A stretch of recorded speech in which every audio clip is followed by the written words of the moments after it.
कहना ये चाहूँगी और बड़े अफसोस से कहना चाहूँगी कि कल की तकारीर जो अपोजिशन बेंचेस से हुई, उनसे तो ये पता लगता है कि ये ऐवान एक सर्कस की तरह है जो पिछले 3 महीने से बंदरों का तमाशा देख रहा है, जहाँ पे इनको लगता है कि इस 25 करोड़ अवाम को चुटकुलों की, लतीफ़ों की और तमाशों की ज़रूरत है।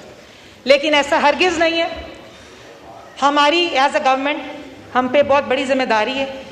गुर्बत, जो लोग हमारी यूथ नौकरियों के लिए जो धक्के खा रही थी पिछले 4-5 साल, इनकी बदौलत हमने उनसे वादे किए हैं और इंशाल्लाह as a government, as PD हम ये कोशिश करेंगे कि अपने वादों को तकमील तक पहुंचाएं। बात करूंगी मैं कल जो हमारे साबका स्पीकर साहब असद कैसर साहब ने बात की चूड़ियों की, हॉट टॉपिक है जी, करनी भी चाहिए।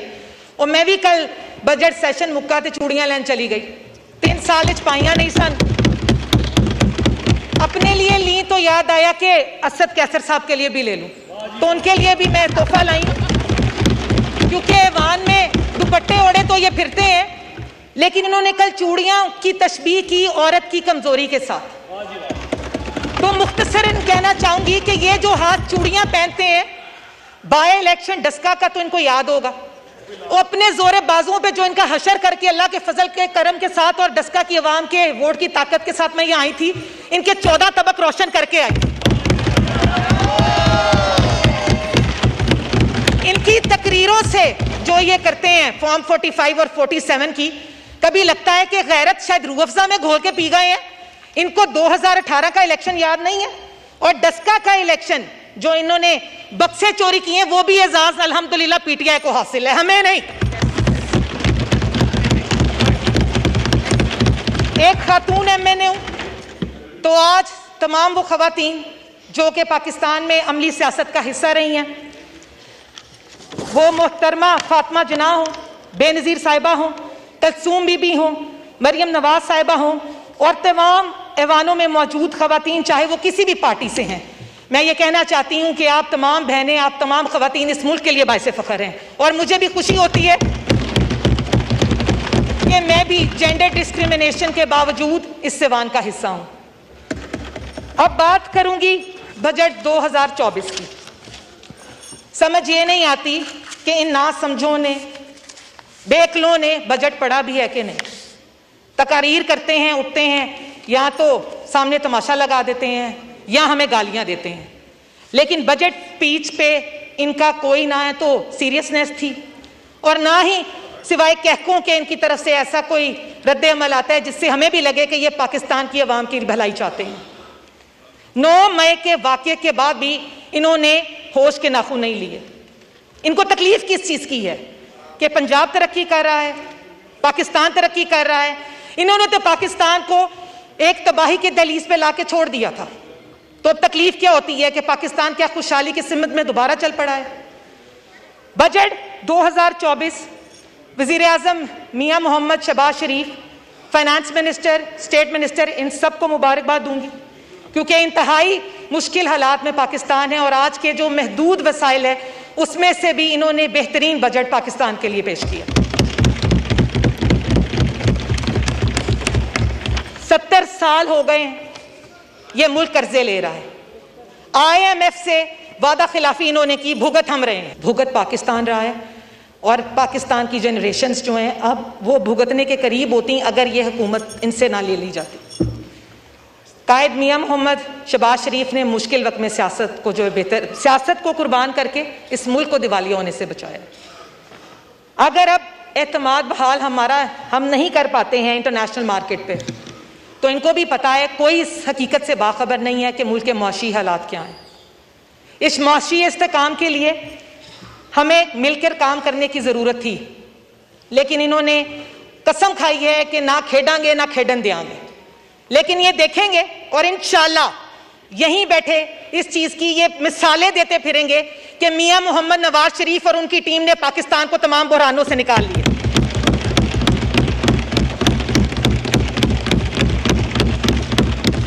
बजट 2024 में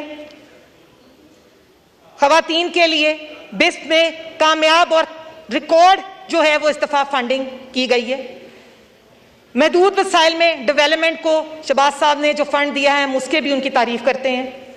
आईटी बिजनेस उन्होंने टैक्स फ्री किया है, इसके लिए भी स्टेट जो हमारे फाइनेंस मिनिस्टर हैं वो उनकी तारीफ के काबिल हैं। इसके अलावा यूथ प्रोग्राम्स, हेल्थ के लिए, एजुकेशन के लिए, ना सिर्फ फेडरल बल्कि पंजाब में जिस तरह मोहतरमा मरियम नवाज साहिबा काम कर रही हैं वो भी काबिल तहसीन है। इनको तकलीफ किससे है कि 10 साल एक सूबा इन्होंने खैबर पख्तूनख्वा चलाया, उनमें एक काम ये कर नहीं पाए। कोई इनसे एक इनका प्लान पूछ लें, प्रोजेक्ट पूछ लें, ये जवाब नहीं दे पाते। पंजाब में सस्ती रोटी भी की गई है, क्लिनिक्स ऑन व्हील्स भी चलाए गए हैं, उसका कर्जा भी कम किया गया। एक बुजदार था और एक इमरान खान, सिवाय इनके घर बैठने और गूंगा जब ये हो जाते हैं मुल्क की तरक्की की बात पूछें तो इनके पास करने को कुछ नहीं। लेकिन नौजवान नस्ल को वरगला के पाकिस्तान और फौज के खिलाफ खड़ा इन्होंने जरूर कर दिया। उससे हमें हासिल क्या हुआ है कि जब कहीं बाहर से कोई डेलीगेशन या यूनिवर्सिटी के स्टूडेंट्स यहाँ के वाहन में बैठते हैं, इनका अपना तमाशा शुरू हो जाता है। बहादुर ये इतने हैं कि मैं और मेरे साथ साथ जितने लोग इन ट्रेजरी बेंचेस में बैठे हैं, हम अब हुकूमत का हिस्सा नहीं बने, हम अब सियासत का हिस्सा नहीं बने। 50-50 साल से लोग जो हैं यहाँ से सियासत का हिस्सा है, मियां नवाज शरीफ के साथी हैं, और ये उठते हैं, इनके मुंह में जो आता है ये बकते और हमें गालियां देते हैं। लेकिन ये कब तक चलेगा जनाब स्पीकर? किसी की इज्जत ये करना नहीं जानते, वो खातून है या मर्द है। कल जो मस्ती खेल साहब ने यहाँ पे उठ के वाहियात और गुफ्तगू एक नाज़ाबिया की, उसके लिए भरपूर मजम्मत है, और मैं जनाब स्पीकर की भी शुक्रगुजार हूं जिन्होंने उनको पूरे सेशन के लिए सस्पेंड किया।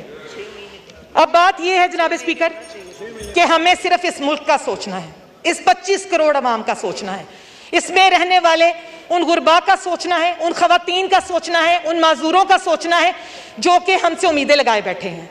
और मुझे पूरी उम्मीद है कि मियां मोहम्मद शहबाज शरीफ और मरियम नवाज साहिबा कायदे पाकिस्तान मियां मोहम्मद शहबाज शरीफ की उस गाइडेंस में इंशाल्लाह वो प्लान जरूर लेके आएंगे जो कि इस मुल्क की खुशहाली का बाइस बनेंगे। आखिर में मैं कुछ अशार अपने मुस्लिम लीग नून के शेरों के लिए और कायद मियां मोहम्मद नवाज शरीफ की नजर करना चाहूंगी, क्योंकि ये फॉर्म 47 के रटू तोते हर वक्त हमें सुनाते ही रहते हैं, कुछ ना कुछ आज ये भी सुने। हजारों मर्तबा गिराया जा चुका हूं, वक्त के हाथों मुसलसल आजमाया जा चुका हूं, जिसके लिए भी रास्ते खोले थे मैंने, लोटों की बात कर रही हूं, हर उस शख्स के रास्ते से हटाया जा चुका हूं।